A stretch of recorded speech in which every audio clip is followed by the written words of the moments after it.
की कुंडली और भाजपा की कुंडली को देख के मुझे ऐसा लगता है कि आने वाले 15 साल तक भाजपा को कोई नहीं हटा सकता। मगर 2 आदमी हैं भाजपा में अभी जिनकी कुंडलियाँ मुझे ऐसा सोचने को कहती है कि वो कभी न कभी प्रधानमंत्री बन सकते हैं। वो है देवेंद्र फडणवीस जी और अन्नामलाई जी। बीएमसी में 41 सालों का संघर्ष, ठाकरे परिवार की बादशाहियत का अंत, बीजेपी का एक छत्र राज और सफलता के धुरंधर बने देवेंद्र फडणवीस।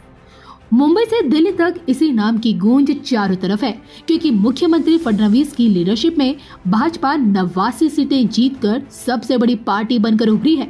अब की बार फडणवीस की आंधी के सामने न ही ठाकरे ब्रदर्स टिक पाए और न ही एनसीपी कांग्रेस की मेहनत रंग ला पाई।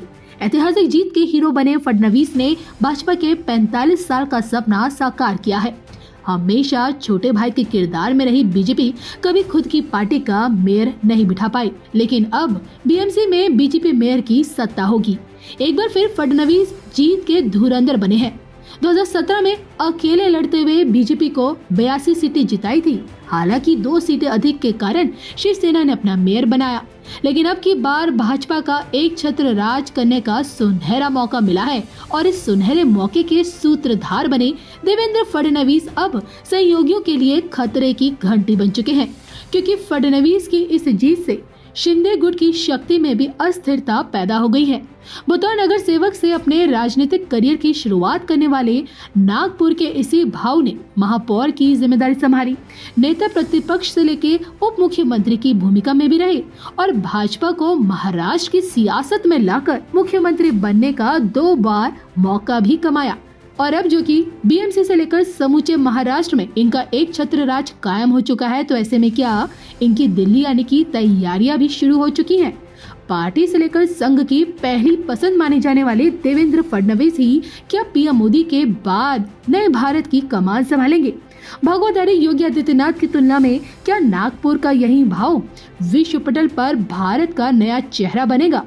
इसको लेकर अमेरिकी धरती से बोस्टन शहर से क्या कहती है इंडो अमेरिकी ज्योतिषाचार्य पीवीआर नरसिम्हा राव की भविष्यवाणी।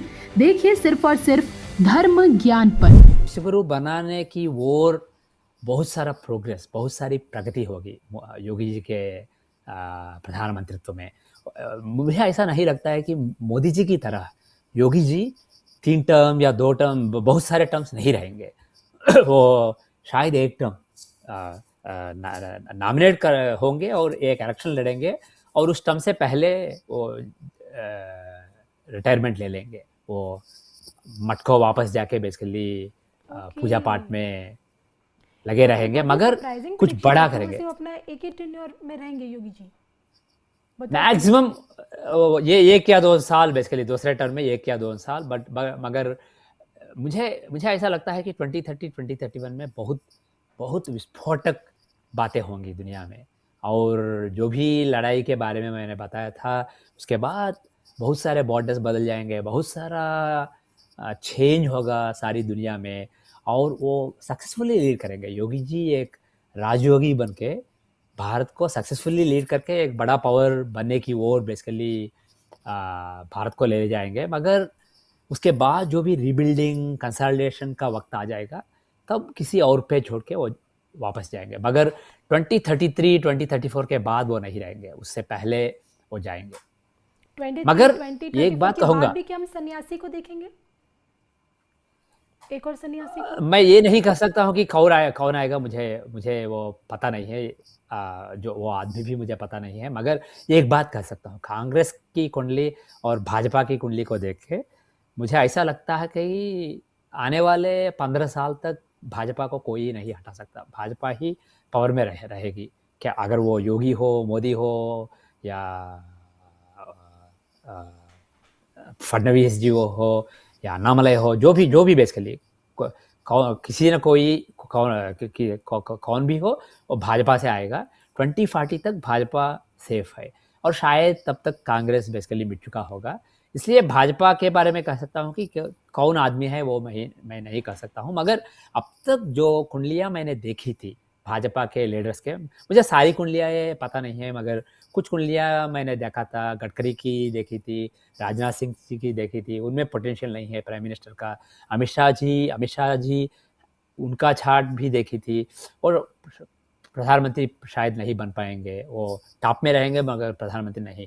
मगर 2 आदमी हैं भाजपा में अभी जिनकी कुंडलियाँ मुझे ऐसा सोचने को कहती है कि वो कभी न कभी प्रधानमंत्री बन सकते हैं। वो है देवेंद्र फडणवीस जी और अन्नामलाई जी।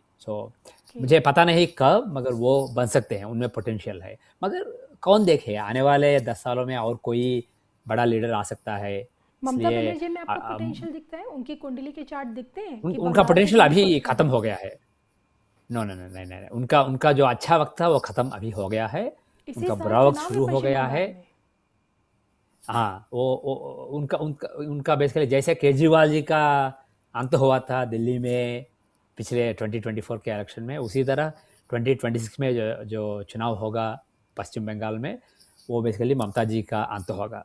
और उसके बाद बेसिकली फिर से नहीं नहीं नहीं न, खड़े होके बेसिकली फिर से प्रधानमंत्री या मुख्यमंत्री नहीं बन सकती हैं। वो उनका जो भी पावर का समय था वो अभी खत्म हुआ है। इसलिए मुझे होप है कि भाजपा एक अच्छे लीडर को चुन के बेसिकली उनके खिलाफ खड़ा कर देंगे और बेसिकली एक अच्छे चीफ मिनिस्टरियल कैंडिडेट को प्रोजेक्ट कर सकेंगे, जिनसे लोगों को बेसिकली भरोसा रहे।